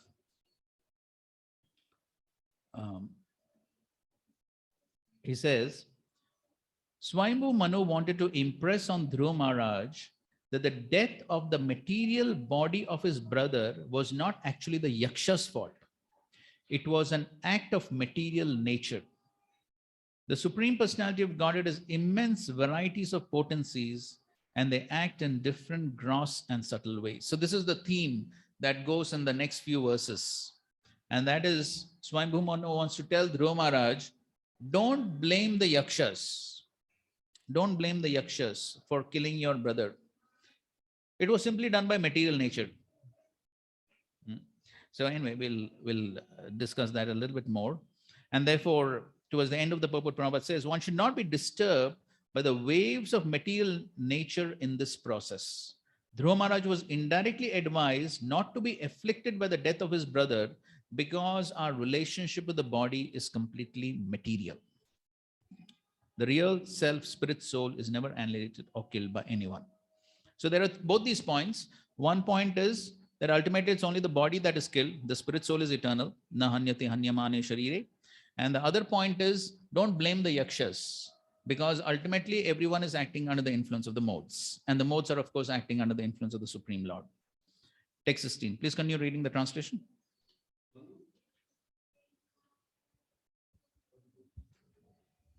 Manu continued, my dear Dhruva, it is simply by the illusory material energy of the Supreme Personality of Godhead and by the interaction of the three modes of material nature that creation, maintenance, and annihilation take place. Okay, so Manu is saying that you are blaming the yakshas for annihilation. But all these activities, creation, maintenance, and annihilation, all of them are taking place under the influence of the three modes. Guna, Vyatikara, Rajan, Maya, Paramatmanaha. So everything is taking place under the influence of the three modes. So under the influence of three modes, somebody may become an instrument in killing, but ultimately it is the three modes which are functioning. Therefore, Prabhupada is saying, by the interaction of the material modes of nature, creation, maintenance, and also annihilation take place inevitably. But at the same time, we should know that all is conducted under the superintendence of the Supreme Personality of Godhead. What does the Lord say in Bhagavad Gita? Yes, Mayadhyakshena Prakriti Suyadesa Characharam. Creation is action of Rajagun, maintenance is action of Sattvagun, and annihilation is action of Tamagun. So the yakshas, they have killed. Killing is annihilation. So Swayambhu Manu is saying this annihilation of your brother has taken place under the influence of the Tamagun. So why blame the yakshas? Okay, text 17. My dear Dhruva, the Supreme Personality of Godhead is uncontaminated by the material modes of nature. He is the remote cause of the creation of this material cosmic manifestation. When he gives the impetus, many other causes and effects are produced, and thus the whole universe moves just as iron moves by the integrated force of a magnet. So now somebody may say, okay, three modes are acting, but three modes are controlled by the Supreme Lord. So that means the Supreme Lord is responsible, correct? That means Supreme Lord is responsible. So therefore, to explain that point, now Swayambhu Manu says, Nimitta matram tatrasan nirguna purusharshaba. So he says that the Supreme Lord is simply nimitta matram. He is simply the remote cause of everything that is happening. So the modes are acting under the influence of the Supreme Lord, but the Supreme Lord is not responsible for whatever is happening. He is simply the remote cause. He is simply nimitta matram. Prabhupada writes, how the external energy of the Supreme Personality of Godhead works within this material world is explained in this verse. Everything is happening by the energy of the Supreme Lord. So to explain this, Prabhupada gives the example of the potter and the potter's wheel. The potter's wheel rotates and several varieties of earthen pots come out. There are many causes for the earthen pots, but the original cause is the potter who sets a force on the wheel. That force comes by his superintendence. Further down, the pot is produced under certain conditions of action and reaction of material energy, but the potter is not in the pot. In a similar way, the material creation is set up by the Lord, but he remains aloof. So he has created the whole system of the working of the material world and the material energy, but the Lord always remains aloof. Which is the verse from the Bhagavad Gita which is explaining this point? Okay, one is Natasya Karyam Karnam Cha Vidyate. Of course, that is from the Vedas, right? So there is this entire section of the Bhagavad Gita from 9.4 to 10. So in 9.9, yes, in 9.9, Krishna explains how he is Udasinavat. He is Udasinavat. He is as if neutral. What is Prabhupada's famous example for that? How the Lord is Udasin.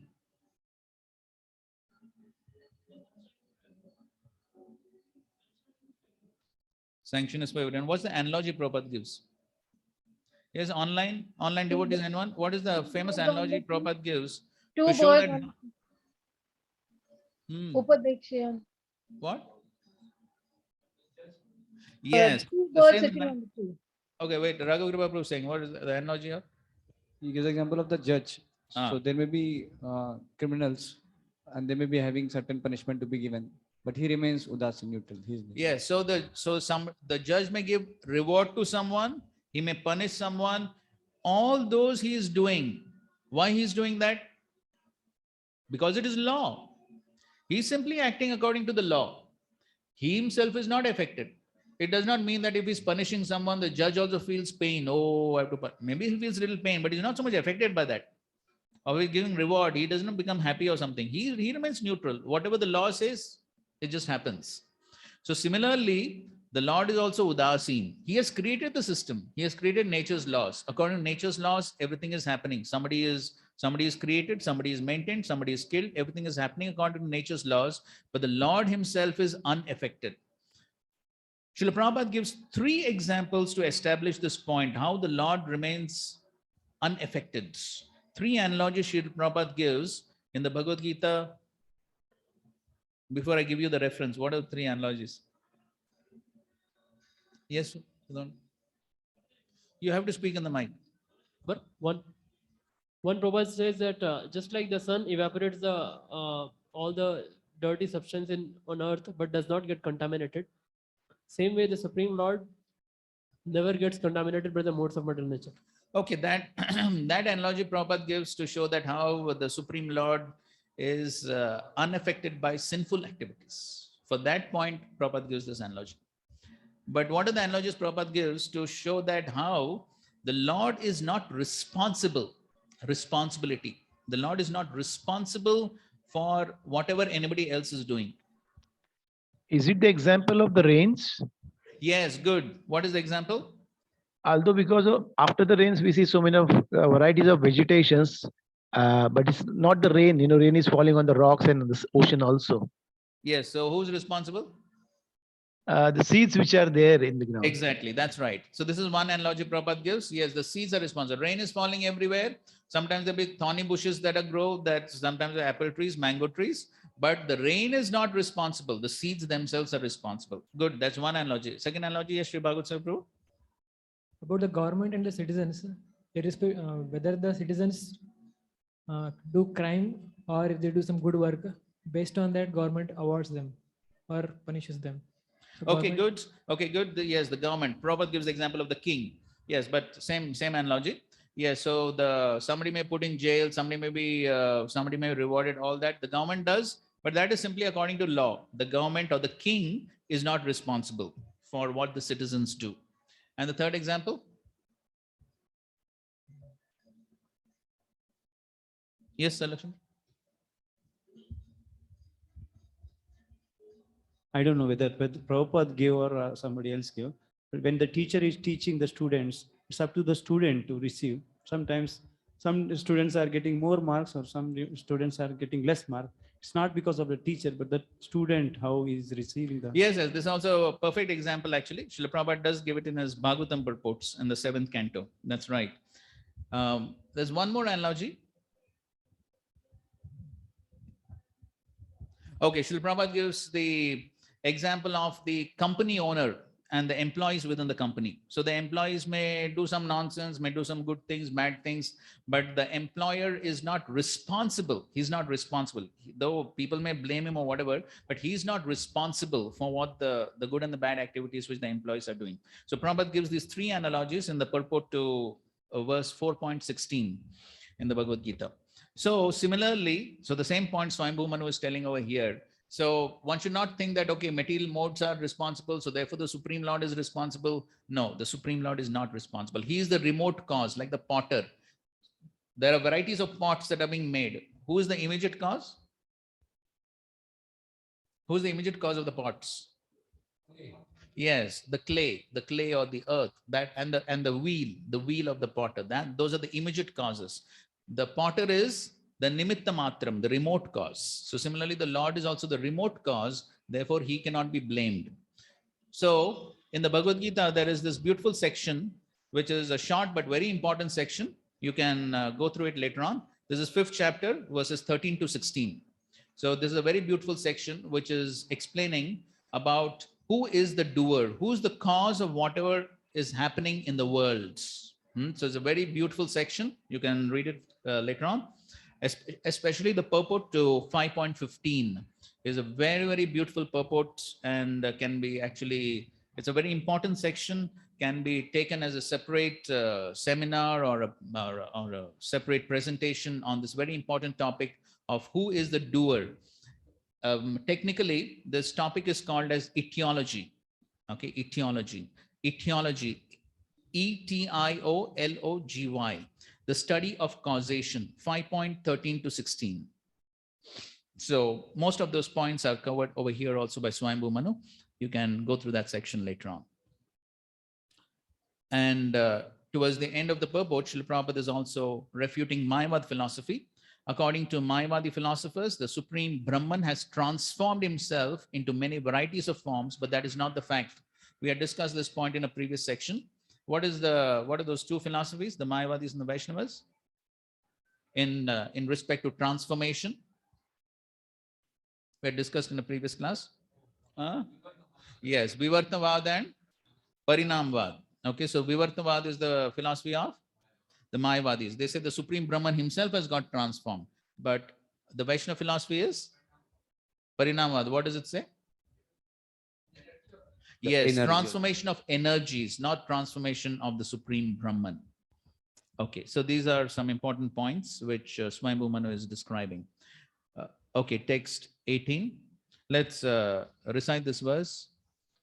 Sakalvidam Bhagavan Kala Shaktya Guna Pravahena Vibhakta Virya Karotya Karteva Nihantya Hanta Cheshta Vibhumna Kaludur Vibhavya. The Supreme Personality of Godhead said, by his inconceivable supreme energy, time causes the interaction of the three modes of material nature, and thus varieties of energy become manifest. It appears that he is acting, but he is not the actor. He is killing, but he is not the killer.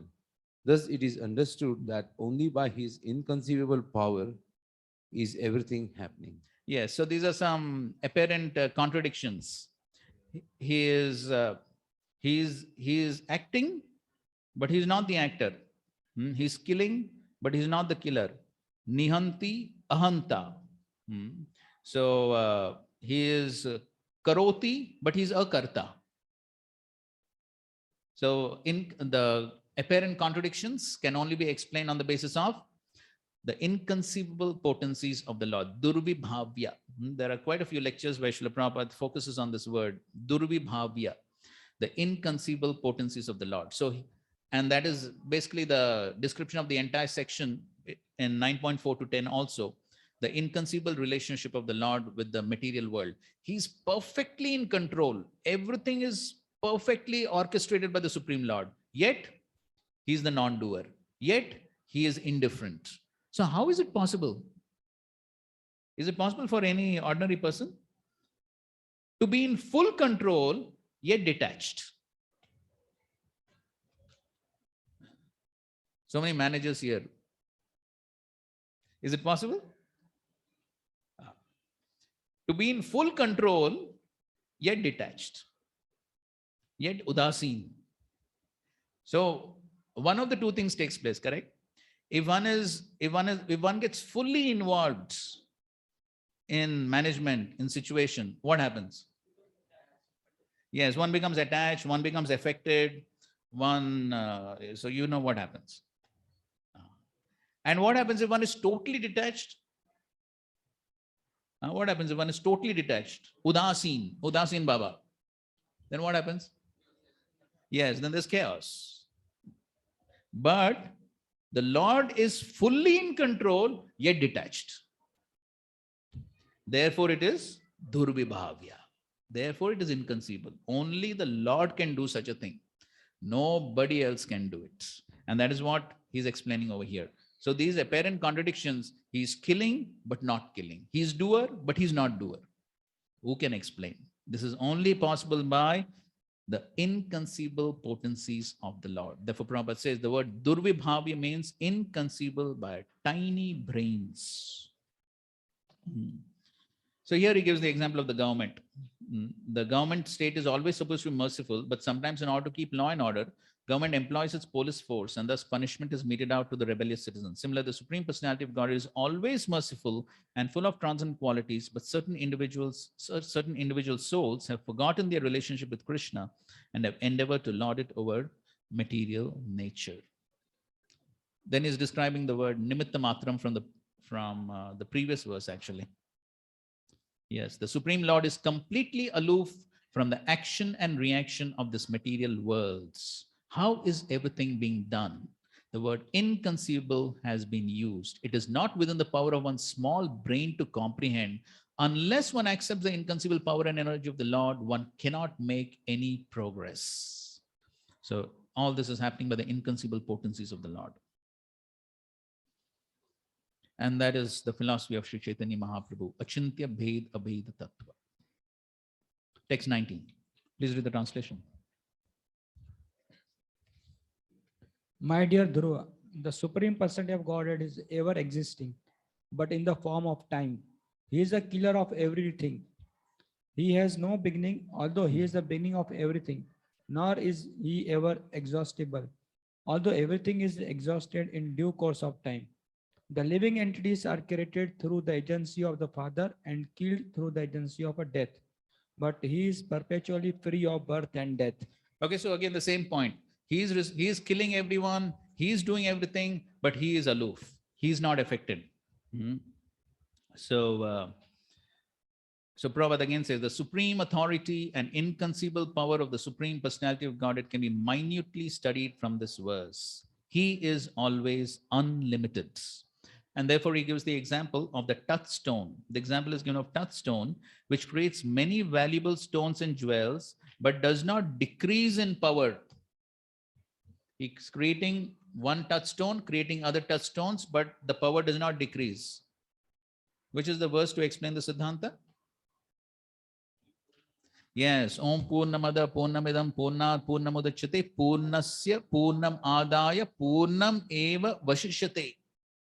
So many complete Purna units are coming out, but what remains is Purna. You know which is the story Prabhupada tells to explain this? Very interesting story, but Prabhupada explains such an important Siddhanta, which with a very amazingly simple story. When I first heard it, I was amazed. Such an inconceivable Siddhanta. Prabhupada is explained with such a simple story.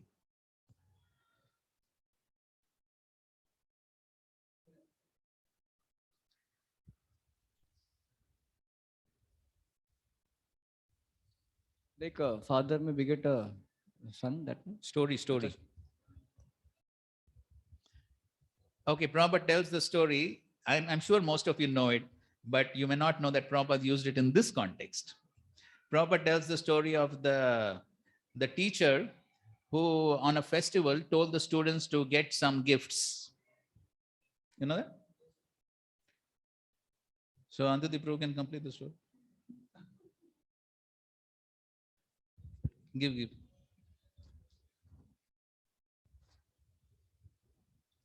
And there was one student who was very poor. Yeah, so he went to his mother to ask what to do. So she said that I don't have anything, but you can ask your brother. He stays in the forest. You call out to Gopal. Yes, Gopal Dada. Gopal Bandhu. Yeah. Gopal Dada. Gopal Dada. So he said, okay. So then he went into the forest and asked Gopal, and then Lord came and he told that I need something for the offering to Guru. So on that day, again he called out and then he gave him payasam, some kheer. Curd. Yogurt yeah, in a small pot. Curd in a small.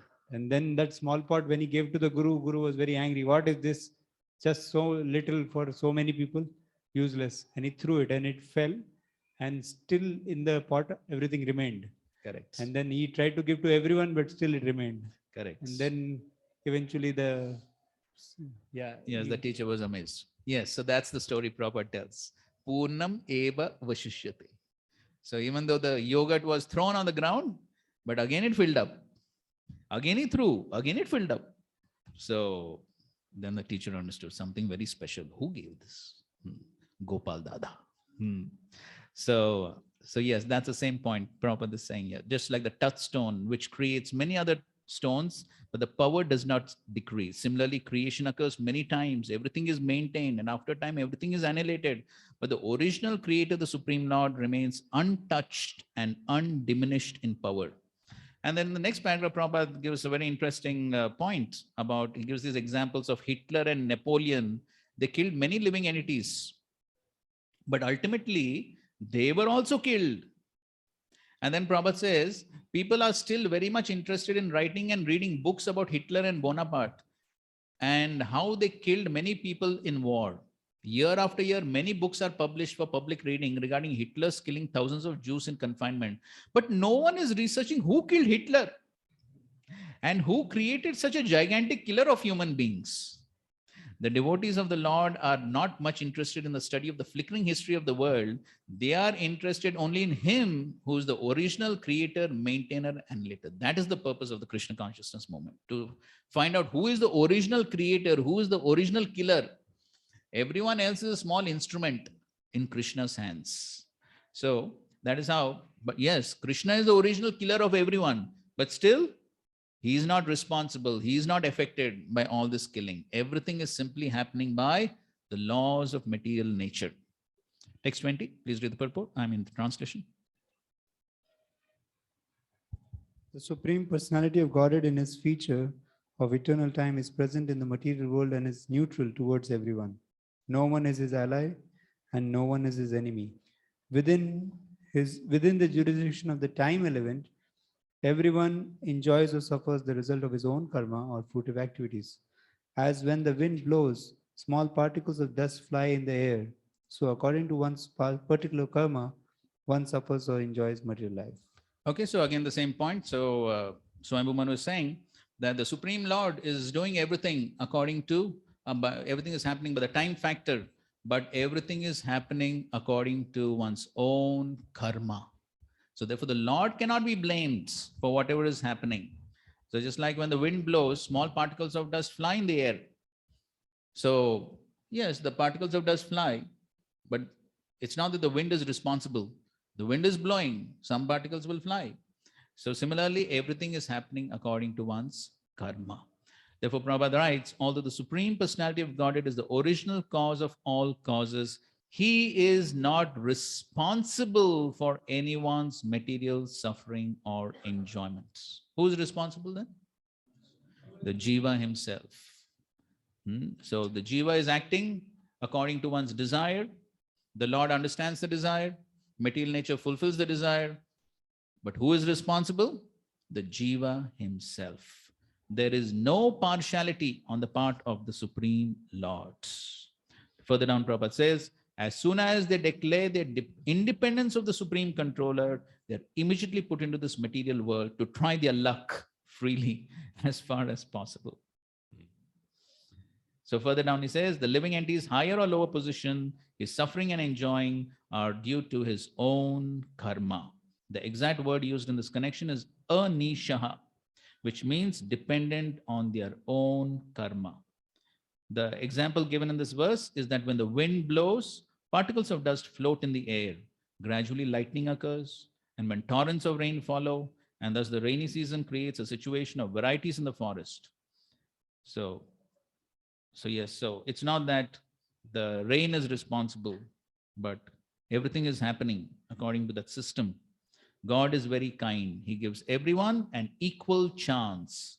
But the resultant action of one's own karma, by the resultant action of one's own karma, one suffers or enjoys the material worlds. So the Supreme Lord is only the nimitta matram. He's only the remote cause. And then he is doing everything to Prakriti.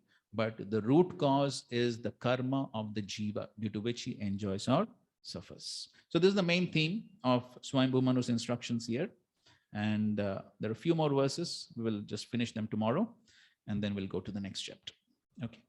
So thank you very much. Srila Prabhupada ki jai, Granthra Srimad Bhagavatam ki jai, Samved Gaur Bhakta Vrinda ki jai. Hare Krishna.